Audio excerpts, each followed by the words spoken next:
Hey all, today I'm going to show you how to troubleshoot a GE Cafe dishwasher that will not start.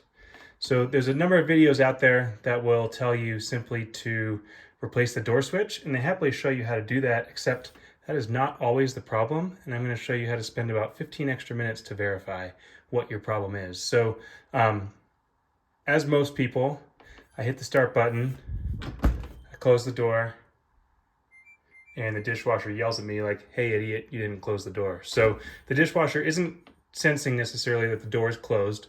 And like I said, we're gonna spend a few extra minutes to actually properly troubleshoot this as opposed to just assuming it is the door switch. If you are like me and have kids, the last thing you wanna do is just throw parts at something, have it not work, and then need to wait another week for other parts to come. So here's what we're gonna do. Underneath the machine, there is this kick plate. And there are two screws, one there, one there. They are the size of a standard socket bit. So I just have a screwdriver with a bit extension in there. I think it's a 1/4 inch size, actually. I'm gonna remove those two screws.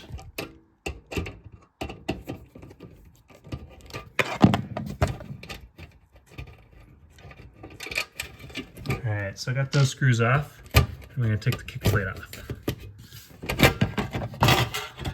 So now, under here, there's a whole lot of nothing. Now, it's not exactly obvious, but right up under here is the main power distribution control board for our dishwasher. So you see these two bronze colored screws here? Those are the same size. We're gonna go ahead and remove those.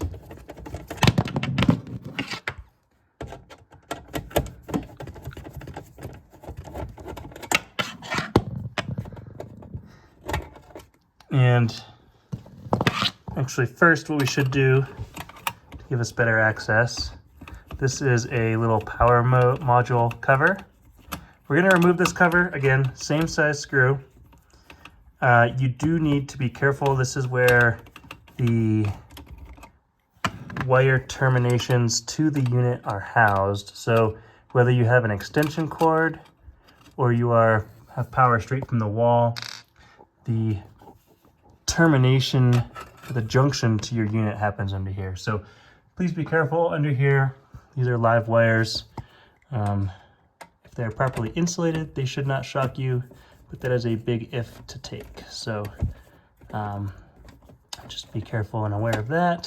I'm gonna finish pulling these screws out. Okay, so now you could probably see ever so slightly that there's a little bit of movement there with this sheet metal tray. Now we're gonna kind of wiggle it a little bit. You see it starting to come out here. There's a little notch here that I can put a fingernail into. Oh, and I've got, importantly, here's this, what looks like a piece of parchment from our founding fathers back in Philadelphia, being so aged. This is the troubleshooting manual for the unit, and it's got the wiring schematic and some basic troubleshooting steps on it. We're going to be consulting this. Now, also, let me say that I am not an appliance technician. I'm not an electrical engineer. I am a mechanical engineer with a basic understanding of circuits, and that's even questionable. So all to say, this is very doable without a lot of background knowledge. All right, so back under here, the tray is starting to wiggle loose. We're gonna wiggle it just a little bit. And now you can see our main power distribution board, our main power control board. So one thing we need to be very careful of here, right in this region, near these red components, somewhere in there is a live component. I found out the hard way. It will zap you if you touch that area. So keep your hands away from that area. Now, what we're looking for is a LED light to be blinking. You might be thinking, I don't see an LED light, and you are correct. So I'm gonna try to point out right here, the tip of my screwdriver is a very small LED diode, and it should be blinking. Again, as you can see, careful what you touch there. As you can see, there is no LED light blinking. So, conveniently, that description is in our troubleshooting manual.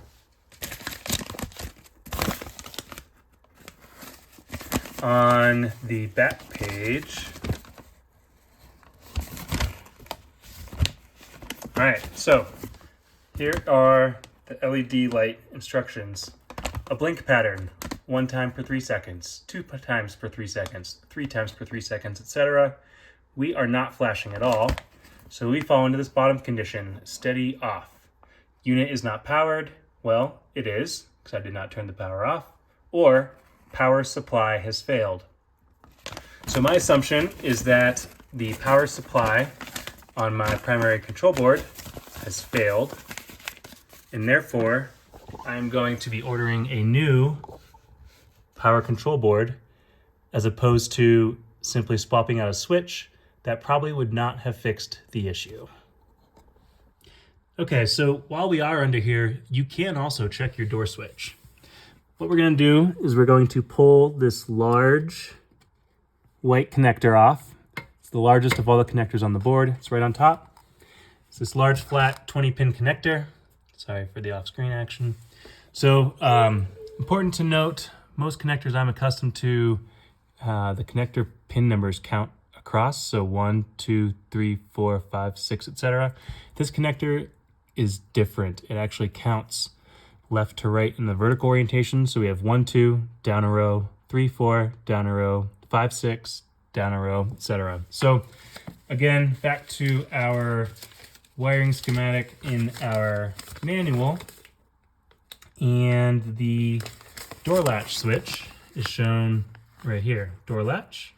It's got 3 pins, 1, 2, 3, and it has a violet and yellow, a white and silver, and a something in red. Those are the colors of the wire leads coming out of that switch. So you can expand it a little bit, expand the wire diagram, and right up here, you can see where our door latch switch comes up to pins 3, 4, and 5. So what we can do is pull out a digital multimeter, and we can probe those pin locations to determine if our door switch is bad.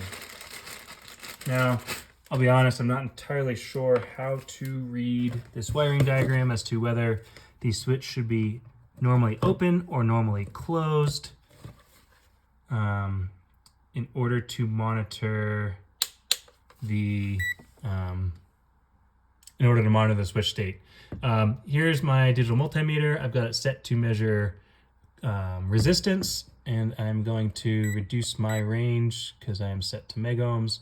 So what I should be reading is an open circuit, or an OL, when the door is, presumably when it's open. I think that would make sense. So if I'm reading an open circuit while it's open, and then I close it, and I still read an open circuit, that indicates the switch is bad. If I see a change of state where I go from open to closed, that indicates there's no problem with the switch. So here's my leads. There's a slight problem. These leads are way too big, or these probes, way too big to pin these, or to probe these pins. So real easy trick. There are probe extenders that work pretty well. I don't have them, so what I did, I took a paper wrapped twist tie. I stripped the paper off, going to wrap the twist tie around my lead. There's this little notch right there that conveniently catches the twist tie. And I'm going to use that to probe these locations. So here's my positive terminal. Again, I'm going to wrap this twist tie around there and essentially create my own little lead extender. So again, we're looking at this connector. We want the violet and yellow pin. That's right here. That's pin 3. That's pin 4. Yeah, violet and yellow is pin 4. We have a tan and red. It's hard to see. There's a tan and red there as pin 2. Sorry. Pin 3 is tan and red. Pin 4, violet and yellow. Pin 5, white and silver. So they're all right there towards the top. If you're looking at it vertically, here is pin 3, pin 4, pin 5. All right, so we're going to probe pin 2. Sorry. We're going to probe pin 3 to pin 5 and watch our multimeter.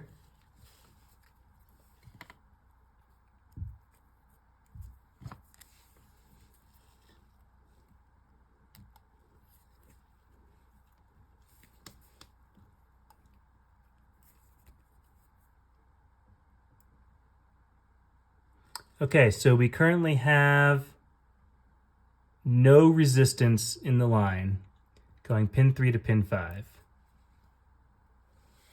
We're going to close our door. Oh, our door is closed. Okay, so let me try to show you all of this at once. I'll show you what the multimeter is doing while also probing that pin connection. Give me 1 second to reattach my probe.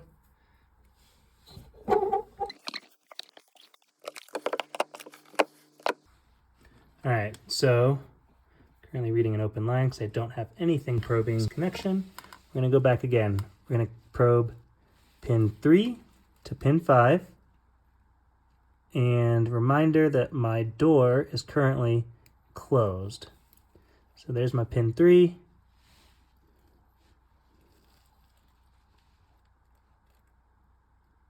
It is a little difficult to manage these tiny probes and wires.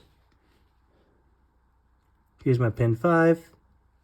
And hopefully you can see, yeah, virtually no resistance, 4/10 of an ohm on that pin connection.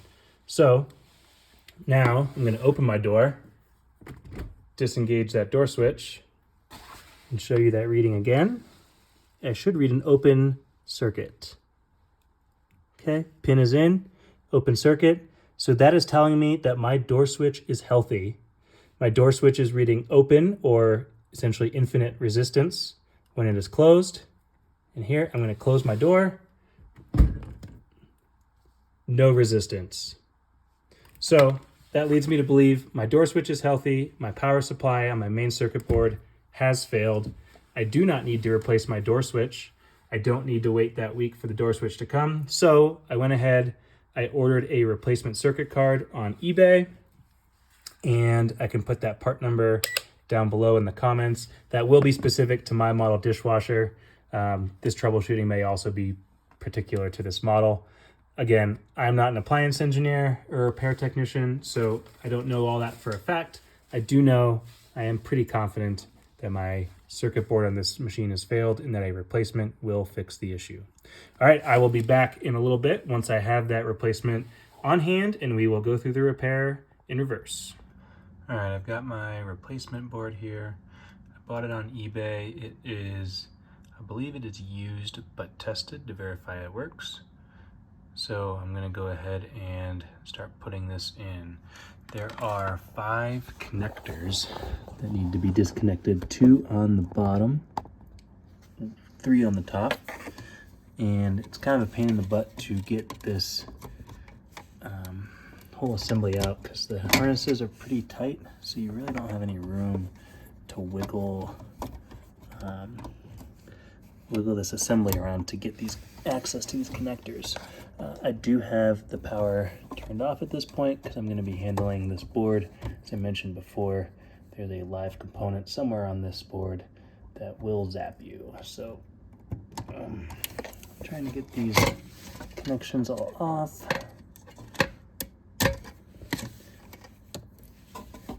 It is a little tight. There's not a lot of room.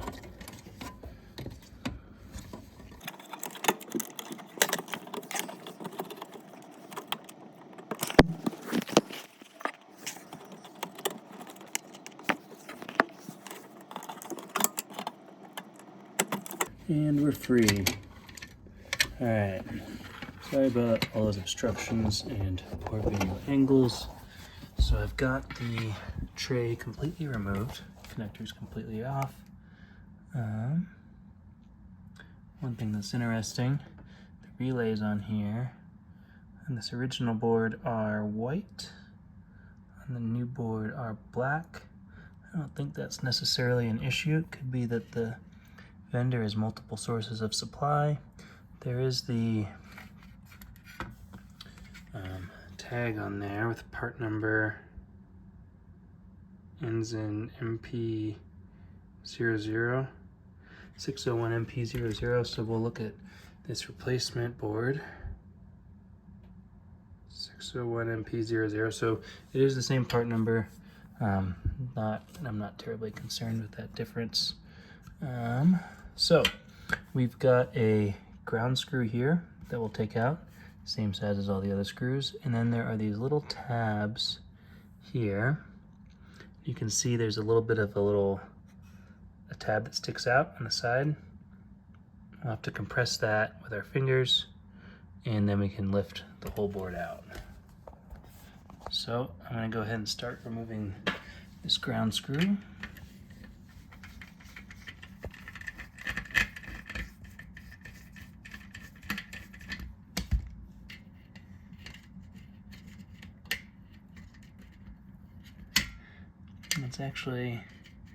It's embedded or stuck to the board, which is fine. So that's no longer attached to this tray.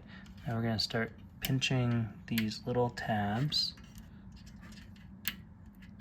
and lifting up on our card.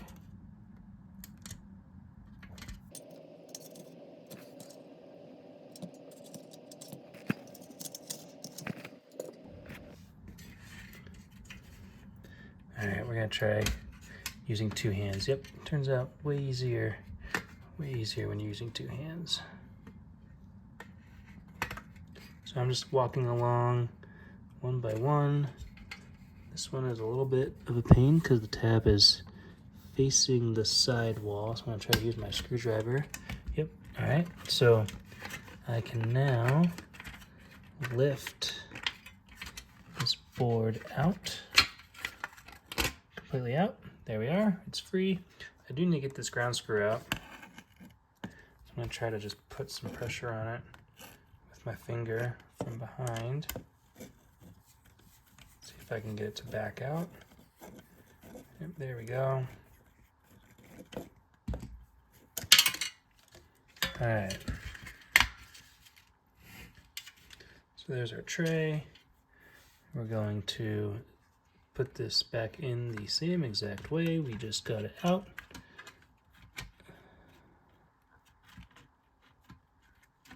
Make sure you're not trying to push down too hard while this is on a flat surface, because there are those connector protrusions out the bottom of the board.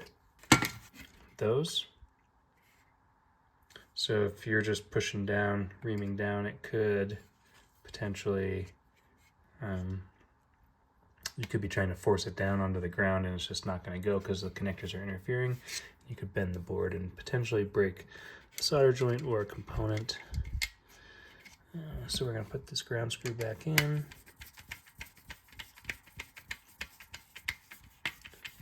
We don't really need to go tight. We just need it to make contact with the board. Yeah, we don't want to torque down on it because you could, again, compress the board and break the substrate layers or bend it and break a joint. So just real basic hand tight there. All right, so now installation is pretty much same in reverse.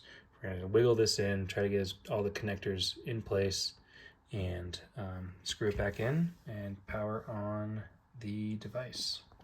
Okay, so we're going to put this back together. Typically, I would recommend taking a picture of all the connectors before taking something like this apart. In this case, all of the connectors are a different size, so it's pretty much impossible to put the wrong connector or put the connector in the wrong socket. It is as it was when you removed the connectors. Pretty tight in here. Kind of a pain to get them all back on.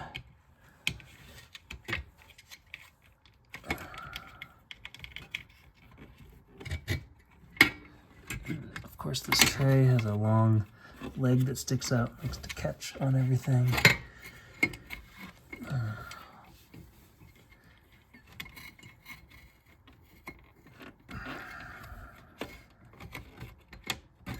Alright, so hopefully you'll get a nice satisfying click every time you make a connection.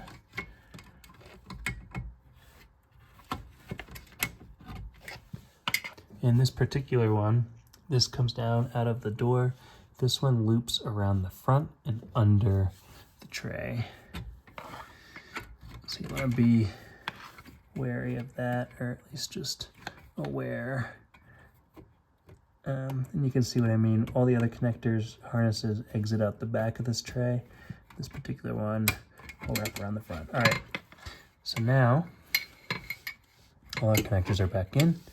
I'm gonna try to get this harness to lay into the tray. There's a little cutout here and a overwrap piece of the harness that helps protect it from sharp edges. We're gonna get our screws ready. This junction box cover makes a nice little cup holder for all your fasteners. All right, so now we're going to, actually, here's what I'm gonna do. I'm gonna go power on the dishwasher, and you should see that LED light I talked about at the very outset. Okay, power is back on.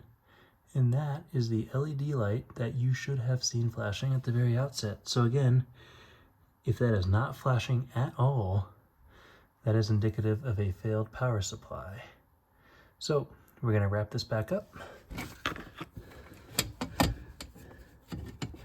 Be careful, there's those red components in the front like to catch on the rim of this piece of sheet metal. Also, you want to make sure that the lip of this tray nests behind this front lip here. I'm having a little bit of trouble getting that all in place. There we go. Okay, lovely. So this is going to be, I'm going to line up the holes there. It's a little difficult. Get a screw in place.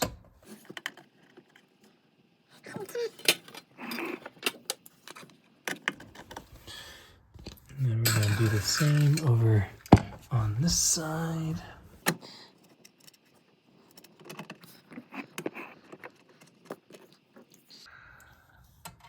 Pin that down. Okay, so while I am wrapping all this up, a brief summary of everything that we did. So we had an error where I would start the wash cycle, close the door, and the dishwasher would not recognize that the door was closed. So instead of just assuming that it was the door switch, we removed the main control panel or power distribution unit, I should say. We removed the main power distribution unit, looked at the card and the power card on it and the service LED, discovered that it was not blinking at all, which is indicative of a failed power supply. So we turned the unit off, turned power off to the unit, and we replaced the power distribution board. Also, while we were in there, we did a sanity check of the door switch just to be certain that that was not the issue. Sorry if my head is blocking the way. So we are pretty confident that the door switch is not the problem. I'm having a little bit of trouble getting this screw here in place with this junction box. It is worth noting this junction box has a slot in it that fits around one of those connectors on the bottom of the circuit card.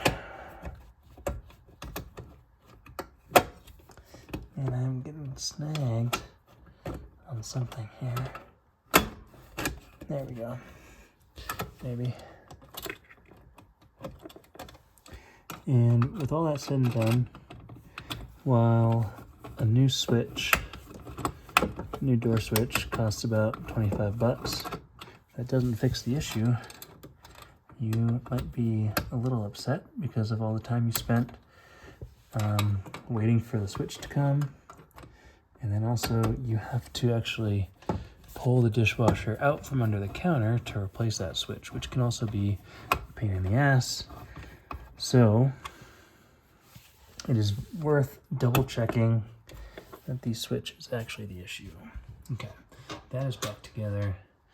This is, I'll do that in follow-up. Again, remember there are 2 screws on the very far edges of the tray here.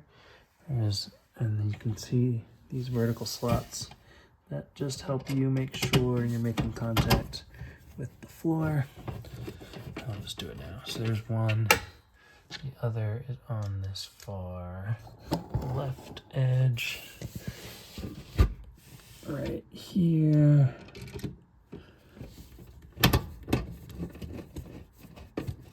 All right. Okay, so let's give this a go. Press start. Select our cycle. Close the door. And it's off and running. There we go.